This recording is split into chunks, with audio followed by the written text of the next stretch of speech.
Good morning student. Partial fraction integration में मैंने complete कर दिया था। अब मैं नया टॉपिक ले रही हूँ, इंटीग्रेशन बाय पार्ट्स। भाई मेथड तो आपके पास वही थी, substitution, partial fraction, integration by parts. ये भी इंपॉर्टेंट टॉपिक है अकॉर्डिंग टू एग्जाम। अब देखो, इंटीग्रेशन बाय पार्ट्स जैसे हमने डिफरेंशिएशन में प्रोडक्ट रूल पढ़ रखा था ना, इसमें भी हमें क्या है, दो ही फॉर्म दे रखे रहेंगे, पर उसको किसके थ्रू करना है, इंटीग्रेशन के थ्रू सॉल्व करना है। तो वो कैसे है ये देखिए, आपके पास दो फॉर्म दे रखा है, एफ ऑफ x1 और एफ ऑफ x2। ठीक है, तो इसके लिए फॉर्मूला होता है first function as it is, second का integration minus whole of integration, first का डिफरेंशिएशन, सेकेंड का इंटीग्रेशन। इसका मतलब है कि पहले इनको सॉल्व करना है, फिर जो बचता है उसका वापस से इंटीग्रेशन करना है। ठीक है, अब इसके लिए एक रूल होता है, रूल को फॉलो करना पड़ता है, आई लेट। इसके अकॉर्डिंग ही आप फर्स्ट फंक्शन यूज कर सकते हैं। किसके अकॉर्डिंग? आई लेट के अकॉर्डिंग। आई का मतलब इनवर्स ट्रिग्नोमेट्री फंक्शन, एल का मतलब लॉगरिथम फंक्शन, ए का मतलब अलजेब्रिक फंक्शन, टी का मतलब ट्रिग्नोमेट्री फंक्शन, ई का exponential function. Inverse trigonometry function का मतलब क्या होता है? जैसे sine inverse, cos inverse, tan inverse का फॉर्म रिप्रेजेंट होता है। ठीक है, जैसे ये हो गया साइन इनवर्स में, cos inverse, tan inverse. Algebraic function मतलब लॉगरिथम में लॉग का फॉर्म होता है। अलजेब्रिक में सारे पॉलिनोमियल होते हैं, जैसे x square, x cube, 2x, इस टाइप का फॉर्म रिप्रेजेंट होता है। ट्रिग्नोमेट्री में sine theta, cos theta, tan theta का फॉर्म यूज होता है, और इसमें e की पावर x का यूज होता है। तो ये याद रखना, इंटीग्रेशन बाय पार्ट्स में इसी के थ्रू आप क्या कर सकते हो, फर्स्ट फंक्शन को एज्यूम कर सकते हो। इसमें एक और फॉर्म होता है e की power x, f of x plus f dash x dx equal to, इसका आंसर इस टाइप से आना चाहिए। मतलब जैसे आपके पास e की power x sin x plus cos x होता है, जब इसको आप सेपरेट सॉल्व करते हो, एक चीज को आप फर्स्ट सेकंड मानोगे तो वही आपका आंसर यहाँ स्पेसिफाई होगा। तो ये वाला फॉर्म भी है। ये फॉर्म छोटा है पर है उसी के पार्ट के अंदर दे रखा है। ये सिंपल सा एक एग्जांपल मैं यहाँ ले लेती हूँ। एग्जांपल का फॉर्म है x sin x dx। अब देखा जाए तो x मतलब अलजेब्रिक फंक्शन है और साइन यानी ट्रिग्नोमेट्री फंक्शन है, इसलिए ये आपका हो गया फर्स्ट और ये हो गया आपका second. First function as it is, second का integration minus whole of integration, first का डिफरेंशिएशन और सेकेंड का इंटीग्रेशन। ये वाला पार्ट बन रहा है ना आपके पास वैल्यू में। तो ये हो गया x साइन x का माइनस कॉस x हो गया। ठीक है, x का डिफरेंशिएशन 1, इसका माइनस कॉस x हो गया और dx हो गया प्लस कांस्टेंट। अब बचा हुआ ना ये, इसका वापस से integration, minus x cos x हो गया और कॉस x का कितना हो गया, साइन x प्लस कांस्टेंट। ये आपका आंसर हो गया। इस टाइप से ही क्वेश्चन यहाँ पर यूज करना है। क्या है? First function as it is, second का आपको क्या करना है, इंटीग्रेशन करना है, फिर माइनस होल ऑफ इंटीग्रेशन करना है। उसके बाद आपको फिर क्या करोगे, फर्स्ट का डिफरेंशिएशन करोगे, उसके बाद आप सेकेंड का इंटीग्रेशन करोगे, फिर जो उन दोनों को सॉल्व करके बनेगा उसी का आपको क्या करना है, इंटीग्रेशन करना है। अकॉर्डिंग टू रूल इस फॉर्म में वैल्यू क्या यूज करनी है, आई लेट। आई लेट का मतलब क्या होता है? आई लेट का मतलब होता है कि आई मतलब इनवर्स ट्रिग्नोमेट्री फंक्शन हो रहा है। आई का मतलब कितना हो रहा है, इनवर्स ट्रिग्नोमेट्री फंक्शन हो रहा है। एल का क्या हो रहा है, लॉगरिथम के फंक्शन को रिप्रेजेंट कर रखा है। उसके बाद आपके पास टी की वैल्यू क्या होती है, तो ट्रिग्नोमेट्री फंक्शन के फॉर्म को रिप्रेजेंट करती है। और इसी टाइप से आप वैल्यू को देखते जाओ तो आपका फॉर्म रिप्रेजेंट हो सकता है। अब जो पहला क्वेश्चन मैंने एग्जांपल में बताया था, एक साइन एक्स, ये आपके एनसीईआरटी का ही क्वेश्चन दे रखा हुआ है। अब इसी टाइप से उसी एक्सरसाइज का यदि मैं दूसरा क्वेश्चन इस टाइप से ले लेती हूँ कि x साइन 3x dx। ठीक है, अब इसके अकॉर्डिंग भी आइलेट में ये फर्स्ट हो गया और ये सेकेंड हो गया। First function as it is, second का क्या हो जाएगा, इंटीग्रेशन हो गया। होल ऑफ इंटीग्रेशन, फर्स्ट का हमने क्या करा है, डिफरेंशिएशन कर रखा है, सेकेंड का मेरे पास क्या हो गया है, इंटीग्रेशन का फॉर्म, और dx प्लस c का फॉर्म रिप्रेजेंट हो रहा है।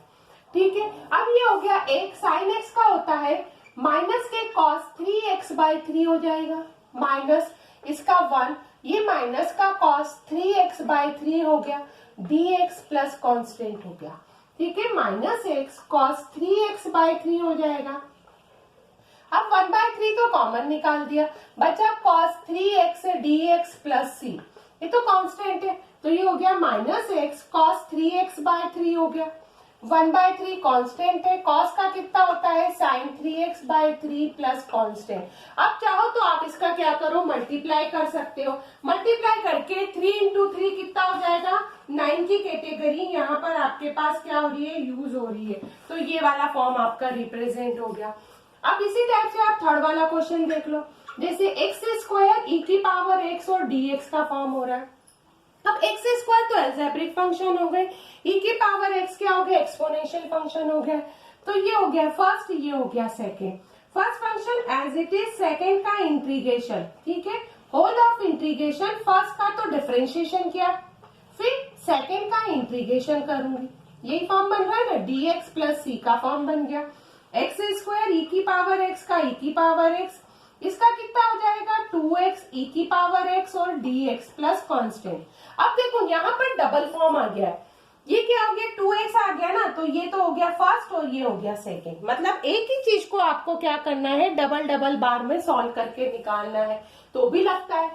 फर्स्ट और सेकंड क्वेश्चन में ऐसी कोई फॉर्म नहीं था कि आपको डबल कैटेगरी यूज हो रही थी, पर क्वेश्चन नंबर थर्ड में हो रहा है, तो आप इसको इजीली क्या कर सकते हो, सॉल्व कर सकते हो, ऐसा कोई फॉर्म यहाँ पर नहीं है। अब देखो ये तो हो गया आपके पास, यही फॉर्म को यहाँ पर देख लो, पहले इसी को यही कंप्लीट कर देती हूँ। ये हो गया एक्स स्क्वायर ई की power x as it is, यहाँ पर मैंने बड़ा ब्रैकेट लगाया, अब माइनस तो लग ही रहा है इसलिए माइनस बाहर रख दिया, 2x as it is, e की पावर एक्स का integration minus whole of integration होगा ना, फिर इसको हम कर्ली ब्रैकेट लगाते हैं, d/dx 2x का अलग हो जाएगा, e की पावर x dx और dx का अलग हो जाएगा, मतलब ये हो गया एक्स स्क्वायर ई की पावर x, ये 2x ई की पावर x, ठीक, माइनस 2x का तो 2 हो गया, ई की पावर x dx हो गया, तो एक्स स्क्वायर ई की पावर x माइनस 2x ई की पावर x प्लस 2 ई की पावर x प्लस कांस्टेंट, ये आपका आंसर हो गया।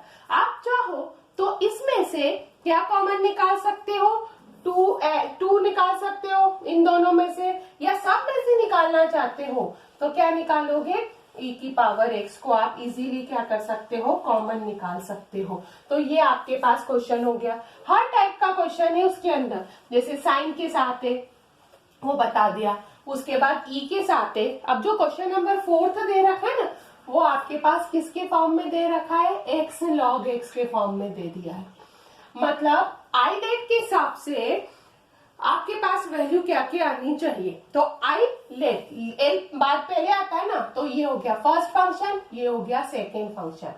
फर्स्ट फंक्शन तो एज इट इज हो गया, सेकेंड का इंटीग्रेशन हो गया, फिर d/dx log x as it is हो गया, फिर x dx और ये हो गया dx प्लस कांस्टेंट तो चलेगा ही, log x तो एज इट इज, इसका x स्क्वायर बाय 2 हो गया, इसका 1/x डिफरेंशिएशन होता है, इसका x square by 2 plus dx plus constant हो गया, एक से तो x कैंसिल हो गया, ये हो गया log x स्क्वायर बाय 2 हो गया, 1/2 common x dx plus c हो गया, तो ये हो गया log x square by 2 1/2 x square by 2 plus c का फॉर्म बन गया। अब देखा जाए तो वैल्यू आपके पास यही अरेंज हो रही है। अब आप नेक्स्ट क्वेश्चन को भी एनसीईआरटी के फॉर्म में देखते हैं तो वो भी लॉग का फॉर्म है। उसके बाद क्वेश्चन नंबर 6 भी लॉग के फॉर्म में ही दे रखा हुआ है। अब क्वेश्चन नंबर 7 इनवर्स के फॉर्म में दे दिया है, मतलब जो अलग अलग फॉर्म है वो तो मैं बता रही हूँ। ये क्या है, एक question x square log x के फॉर्म में है, एक आपके लॉग 3x के फॉर्म पे दे दिया है तो वही पैटर्न में क्या चेंज हो रहा है, कुछ नहीं हो रहा है। हाँ, पर जो अभी मैं क्वेश्चन करवाऊंगी इनवर्स वाला वो ध्यान रखना, वो क्वेश्चन या तो 2 मार्क्स में भी पूछ सकते हैं और 4 मार्क्स में भी। पेपर का पैटर्न थोड़ा सा इजी होता है तो वो किस में आता है, 4 मार्क्स में भी पूछा जा सकता है, इसलिए वो फॉर्म भी कुछ है तो अच्छा ही देख लीजिए। X sine inverse x dx ये क्वेश्चन है, फिर एक्स कॉस इनवर्स एक्स एक क्वेश्चन है, एक्स टेन इनवर्स एक्स एक क्वेश्चन दे रखा हुआ है। तो वैल्यू का फॉर्म तो आपके पास यही दे रखा है। अब उसमें दे रखा है आई लेट, आई मतलब इनवर्स होता है ना, तो ये हो गया आपका फर्स्ट फंक्शन और ये हो गया आपका सेकेंड फंक्शन। इसको लास्ट तक अच्छे से देखना है क्योंकि आंसर के पैटर्न किस टाइप से निकालते हैं वो मैं आपको बताऊंगी। ये हो गया है फर्स्ट फंक्शन, तो एज इट इज, ठीक। सेकेंड का आपके पास इंटीग्रेशन, फिर d by d x sine inverse x as it is हो गया है, फिर हो गया है x dx और ये dx प्लस कॉन्स्टेंट। मतलब फॉर्मूला तो आपको याद नहीं हो तो हर बार फॉर्मूले को लिखते जाओ, ऑटोमेटिकली आपको लर्न हो जाएंगे। साइन इनवर्स x तो एज इट इज हो गया, इसका x स्क्वायर बाय 2 हो जाएगा, ठीक है। साइन इनवर्स का 1/√1 माइनस एक्स स्क्वायर हो गया, इसका x square by 2 dx plus constant हो गया। अब ये तो हो गया sine inverse x square by 2 हो गया, 1/2 कॉमन निकाला, x square upon √1 minus x square dx plus c हो गया। अब इसका इंटीग्रेशन डायरेक्ट नहीं हो पाता है, तो ऐसी चीज में आपको क्या करना पड़ेगा, सब्सटीट्यूट करना पड़ेगा। x इक्वल टू मैंने साइन थीटा पुट करा है, मतलब थीटा इक्वल टू हो गया है साइन इनवर्स x का फॉर्म, तो dx इक्वल टू कितना हो गया, कॉस थीटा d थीटा का फॉर्म बन गया ना इसके अंदर। तो ये हो गया sine inverse x square by 2 minus 1/2। जहां जहां साइन दिखे वहां, जहां जहां x दिखे वहां साइन पुट कर दो। ये हो गया sine square theta upon √1 minus sine square theta हो गया, और dx की वैल्यू कितनी हो गई, कॉस थीटा और d थीटा का फॉर्म अरेंज हो गया। मीन्स ये हो गया sine inverse x square by 2 minus 1/2, sine square theta as it is हो गया, √1 माइनस साइन स्क्वायर थीटा कितना होता है, कॉस थीटा। ये हो गया कॉस थीटा और डी थीटा का फॉर्म हो गया, कॉस से तो कॉस कैंसिल हो गया है। Mean sine inverse x square by 2 minus 1/2।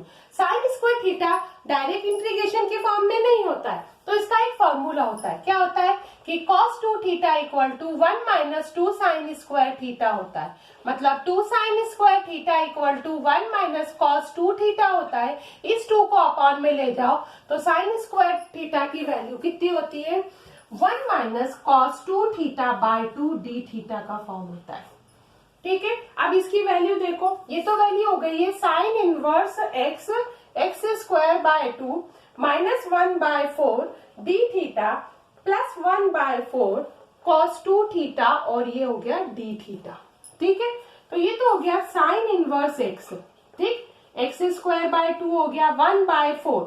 अब थीटा की वैल्यू का जब आप इंटीग्रेशन करोगे तो ओनली फॉर थीटा हो जाएगा, ठीक है। कॉस थीटा का कितना होगा, तो कॉस का तो साइन थीटा होता है, पर कॉस 2 थीटा का होगा sine 2 theta by 2 plus constant.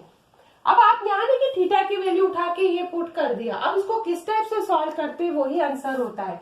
ये तो हो गया sine inverse x square by 2 1/4 sine inverse x हो गया, ठीक। ये तो हो गया 1/8। साइन 2 थीटा का फॉर्मूला कितना होता है, ये होता है 2 साइन थीटा कॉस थीटा, ठीक। 2 से तो ये कैंसल हो गया, वैल्यू कितनी हो गई है, साइन इनवर्स x हो गया, x स्क्वायर बाय 2 हो गया, 1/4 साइन इनवर्स x हो गया, ठीक है। ये तो हो गया 1/4, साइन थीटा की वैल्यू कितनी है, x हो गई है। और कॉस थीटा को क्या लिख सकती हूँ, 1 माइनस साइन स्क्वायर थीटा लिख सकती हूँ, वो भी अंडर रूट के पार्ट में। अब यहाँ पर वैल्यू आ जाएगी sine inverse x square by 2 1/4 sine inverse x plus 1/4 x under root 1 minus x square plus c। ये आपका फाइनल आंसर है। ये याद रखना, बोर्ड में अभी स्क्रीन देखते हैं ना आंसर के फॉर्म में, तो इनके भी नंबर इंडिकेट किए जाते हैं। तो आपको क्या दे रखा है, एक साइन इनवर्स x है, आपने यहाँ तक तो उसको सॉल्व कर लिया फॉर्मूले के थ्रू। अब यहाँ पर डायरेक्ट नहीं होता है तो साइन में साइन पुट कर दो, कॉस में कॉस पुट कर दो। इसमें साइन थीटा पुट कर दिया, साइन थीटा पुट करने के बाद आपके पास वैल्यू कितनी आ गई है, साइन स्क्वायर थीटा आ गई है। अब साइन स्क्वायर थीटा का डायरेक्ट इंटीग्रेशन नहीं होता है तो उसमें हमने क्या लगा दिया है, फॉर्मूला लगा दिया है। उसी फॉर्मूले को हम सॉल्व कर रहे हैं 1 माइनस कॉस 2 थीटा बाय 2 के फॉर्म में। उसके बाद हमने क्या वैल्यू यूज कर रखी है, यहाँ पर कॉस 2 थीटा का तो इंटीग्रेशन हम कर सकते हैं, फिर वो होता है साइन 2 थीटा, फिर साइन 2 थीटा को 2 साइन थीटा कॉस थीटा लिखा है। साइन थीटा की वैल्यू तो होती है कॉस थीटा को हमने साइन में कन्वर्ट करा है, तो हमारा फाइनल आंसर इस टाइप से रिप्रेजेंट हुआ है। जब आप अपने आंसर शीट में भी देखोगे ना, तो आपकी वैल्यू यही अरेंज होगी। तो आप इस टाइप के क्वेश्चन को इजीली सॉल्व कर सकते हो। क्वेश्चन का कोई नया फॉर्म नहीं है, आप इजीली उनको सॉल्व करोगे तो आपकी वैल्यू अरेंज हो जाएगी। अब देखो, ये क्वेश्चन सॉल्व किया, इसी टाइप से आप क्वेश्चन नंबर क्या कर सकते हो, x tan इनवर्स x तो मैं बता देती हूँ क्योंकि वहां सब्सटीट्यूशन करने की जरूरत नहीं होती। पर उसके बाद वाला क्वेश्चन है ना x sin इनवर्स x, आप उसको क्या कर सकते हो, इजीली सॉल्व कर सकते हो, क्योंकि वो वैल्यू इसको रिप्रेजेंट नहीं करती है। उसमें भी क्या होता है, सॉल्व तो यही प्रोसेस है, बस x के प्लेस पर आपको पुट क्या करना पड़ता है, x के प्लेस पर आपको पुट करना पड़ता है cos थीटा। फिर वही प्रोसेस है जो अभी मैंने साइन में यूज किया है। अब जैसे इसी में एक क्वेश्चन मैंने बोला था, इसके आगे का क्वेश्चन दे रखा है x tan इनवर्स x, इसमें ऐसा पैटर्न की जरूरत नहीं है। ये हो गया tan इनवर्स x पास फंक्शन तो एज इट इज हो गया, x dx का इंटीग्रेशन किया तो d by dx tan inverse x as it is हो गया, ये हो गया x dx का फॉर्म बन गया, ठीक है, प्लस कांस्टेंट का फॉर्म बन ही रहा है आपके पास, और dx इसका भी इंटीग्रेशन करना पड़ता है। तो ये हो गया tan इनवर्स x तो एज इट इज, इसका x स्क्वायर बाय 2 हो गया है, इसका हो गया 1/1 प्लस x स्क्वायर हो गया, इसका x स्क्वायर बाय 2 हो गया प्लस कांस्टेंट और dx का फॉर्म बना है। अब ये तो हो गया tan inverse x square by 2, 1/2 common निकाला, x square upon 1 plus x square है। अब इसमें पुट करने की जरूरत नहीं पड़ती है, इसमें क्या करना पड़ेगा, 1 को ऐड किया, 1 को सब्ट्रैक्ट किया तो भी आप इजीली वैल्यू निकाल सकते हो। ये हो गया tan inverse x square by 2, 1/2, 1 plus x square upon 1 plus x square dx का फॉर्म, प्लस 1/2 क्योंकि ये माइनस माइनस प्लस हो जाएगा, और हो गया 1/1 plus x square dx plus constant का फॉर्म। ये तो आपके पास क्या हो गई है, टर्म इजीली कैंसल हो जाएगी क्योंकि dx का इंटीग्रेशन होता है। भाई डिफरेंशिएशन कहते हैं तो 0 हो जाता, पर इंटीग्रेशन तो होता है। तो हो गया ये tan inverse x square by 2, 1/2, dx का इंटीग्रेशन कितना होता है, x होता है, 1/2 tan inverse x plus constant का फॉर्म हो गया। अब ये क्वेश्चन बहुत छोटा है, किसके कंपैरिजन, साइन इनवर्स के कंपैरिजन और कॉस इनवर्स के कंपैरिजन। अब तुम इसमें देखोगे ना, क्वेश्चन नंबर आपके पास ये 8 था, उसके बाद क्वेश्चन नंबर 7 जो साइन का करा था वो 9 आप कॉस इनवर्स का इजीली कर सकते हो, तो उसमें कोई वैल्यू आपके पास रिप्रेजेंट नहीं करेगी। यदि आपके पास क्वेश्चन का फॉर्म में कुछ नहीं है, डबल इंटीग्रेशन नहीं दे रखा है, मतलब 2 पार्ट नहीं दे रखा है, पर भी उसका इंटीग्रेशन डायरेक्ट नहीं होता है, तो ऐसे फॉर्म में आप क्या कर सकते हो, 1 को एज्यूम करके भी सॉल्व कर सकते हो। मतलब ऐसा कोई फॉर्म नहीं है कि आप 1 को एज्यूम नहीं कर सकते हो और वैल्यू का फॉर्म अरेंज नहीं कर सकते हो। अब इस फॉर्म में भी देखो, वैसे ये तो इजीली क्वेश्चन है। आज के वीडियो के लिए मैं एक लास्ट क्वेश्चन आपको बताती हूँ कि कैसा फॉर्म है जब 1 को आप एज्यूम कर सकते हो और वैल्यूज को क्या कर सकते हो, सॉल्व कर सकते हो। तो इस फॉर्म में जैसे मैंने ये देख रखा हुआ है, क्वेश्चन में दे रखा है साइन इनवर्स x का होल स्क्वायर dx, ठीक है। अब इसका डायरेक्ट तो इंटीग्रेशन होता नहीं है, डिफरेंशिएशन तो इजीली कर सकते हैं, तो हम इसको क्या करेंगे, 1 का फॉर्म रिप्रेजेंट करेंगे। हम इसको क्या रिप्रेजेंट कर रखे, 1 के फॉर्म को रिप्रेजेंट करके सॉल्व करेंगे तो भी हमारी इजीली सॉल्व हो सकती है। और यदि आपको 1 के फॉर्म में रिप्रेजेंट नहीं करना है तो आप इसमें क्या कर सकते हैं, सब्स्टिट्यूशन का फॉर्म भी कर सकते हो। अभी आपको लगता है कि मुझे 1 नहीं करना है, क्योंकि 1 नहीं करना है तो ये मैंने हटा दिया है, तो मैं क्या कर सकती हूँ, साइन इनवर्स को इस टाइप से भी रिप्रेजेंट कर सकती हूँ कि x equal to tan theta, मतलब x की वैल्यू को हम पुट करके भी सॉल्व कर सकते, और नहीं तो ये 1 का फॉर्म रिप्रेजेंट किया जा सकता है। तो अब इसमें देखो ये फॉर्म क्या हो गया है आपके पास, ये तो पूरा फर्स्ट फंक्शन हो गया है, ये सेकेंड फंक्शन हो गया, तो ये तो हो गया फर्स्ट फंक्शन तो आपके पास एज इट इज हो गया, सेकेंड का इंटीग्रेशन किया क्योंकि 1 में दे रखा हुआ है, होल ऑफ इंटीग्रेशन किया, फर्स्ट का आप क्या करोगे, डिफरेंशिएशन करोगे, क्योंकि ये वही पैटर्न बन जाएगा जो हमने साइन के फॉर्म पे किया, 1 dx हो गया और ये dx प्लस c के फॉर्म को रिप्रेजेंट करेगा।